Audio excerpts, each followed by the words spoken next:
यह कहानी केवल काल्पनिक है। इसका उद्देश्य किसी भी प्रकार की गलतफहमी पैदा करना नहीं है। नमस्ते दोस्तों, आपका स्वागत है हमारी आज की कहानी में। मैं रोहन हूँ और मेरी उम्र 26 साल है। अभी मेरी शादी तो नहीं हुई, लेकिन मेरी भाभी मुझ पर ही रहती है। मैंने कभी सोचा नहीं था कि मेरी भी कहानी हो, लेकिन किस्मत को कुछ और ही मंजूर था। उसने ऐसी कहानी गढ़ दी कि जिसे सुनकर आपके रोंगटे खड़े हो जाएंगे। चलिए दोस्तों, कहानी में आगे बढ़ते हैं। मैं एक मेडिकल की दुकान में काम करता हूँ। घर पर मैं और मेरी भाभी मुझ पर ही रहती। मेरे माता पिता और बड़े भाई कोरोना में गुजर गए। तब से मैं और मेरी भाभी साथ ही रहते हैं। वो मेरी एक बहन भी है जो मुंबई में रहती है। उसकी अभी शादी नहीं हुई है। वह छुट्टी में घर आती है। तब खिचड़ी के पर्व का समय था। खिचड़ी का पर्व मतलब घर की लोग गंगा नदी में स्नान करते हैं, सूर्य भगवान की पूजा करते हैं और तिल गुड़ चूड़ा दही और खिचड़ी का प्रसाद बांटते हैं। और इन दोनों में खूब मस्ती भी होती थी। तब मेरी भाभी अकेले यह सब नहीं कर पाती, इसलिए मेरी बहन छुट्टी लेकर घर आई थी। मेरी कहानी शुरू होने के 4 दिन पहले मेरे जिगरी दोस्त समीर ने फ़ोन किया। फिर समीर बोला, हेलो रोहन, सुन यार, आज मटन खाने का मन कर रहा है और साथ में थोड़ा दारू भी, बोल चलेगा ना? तब मैंने कहा हाँ ठीक है। तब शाम को जब काम से छुट्टी मिलने के बाद मैं बार में गया तो समीर पहले ही वहां पहुंच चुका था। फिर हमने दारू को ऑर्डर दिया और बात करते हुए मैंने ज़्यादा दारू पी लिया।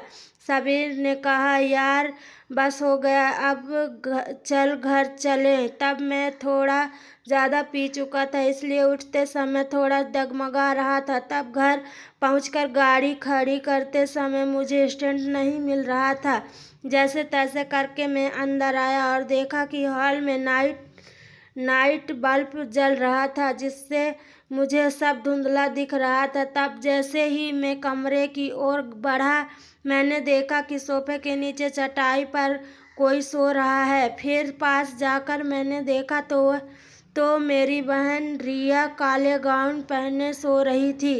तब मुझे लगा कि वह मेरी भाभी है। शायद मेरी इंतजार करते करते वहीं सो गई थी।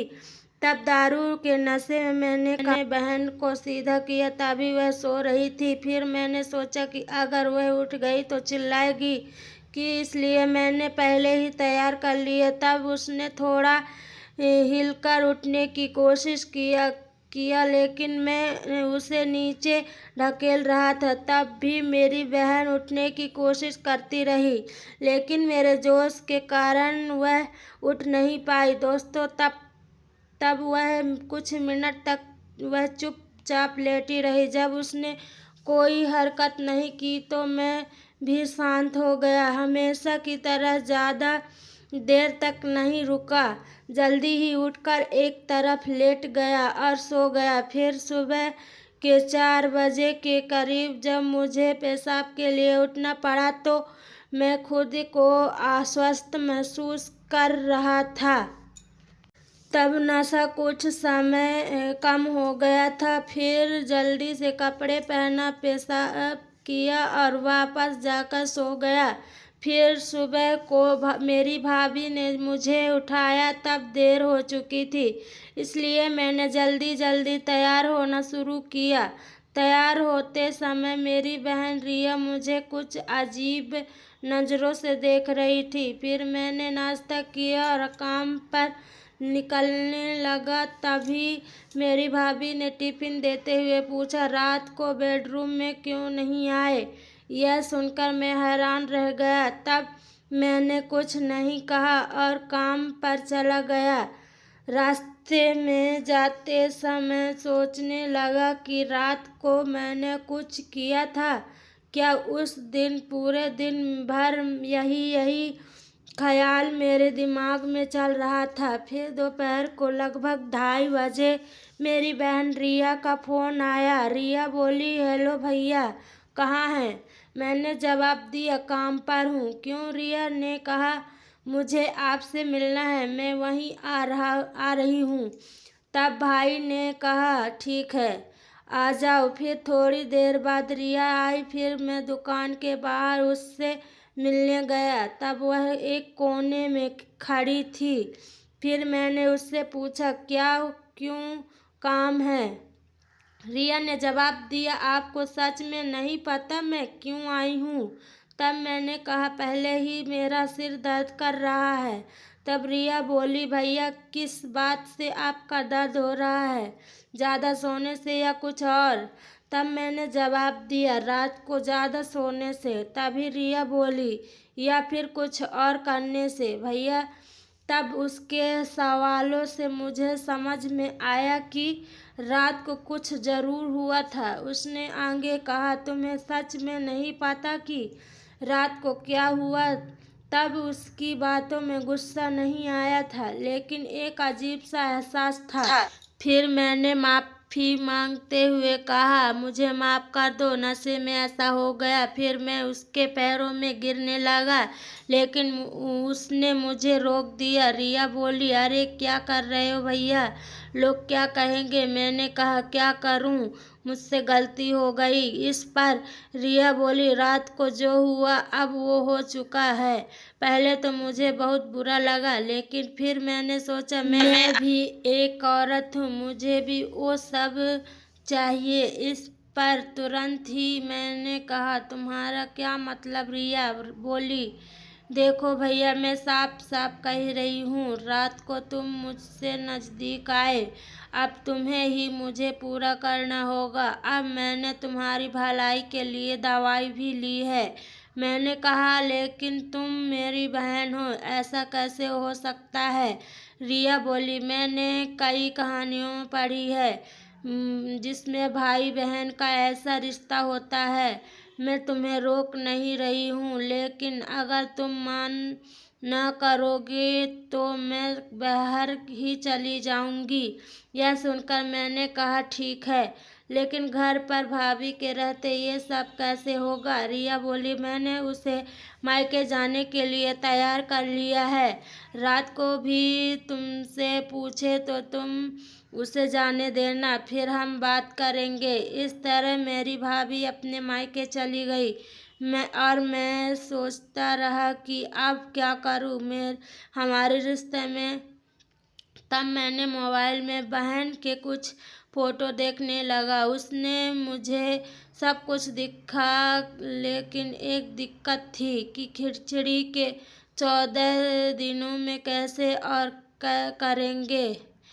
फिर मैं गूगल पर सर्च किया, वह मुझे पता चला कि अगर आपने उपवास रखा तो कुछ नहीं करना चाहिए, लेकिन तब मेरे और बहन के उपवास नहीं थे। इससे हमारा रास्ता साफ हो गया। फिर जब रात को काम से लौटकर घर आया, फिर खाना खाते वक्त बहन ने बात छेड़ दी। वह बोली, सुनो भैया, भाभी कह रही है उसे मायके कितने दिन तक रहना है? मैंने पूछा, कितने दिनों के लिए बोली हो?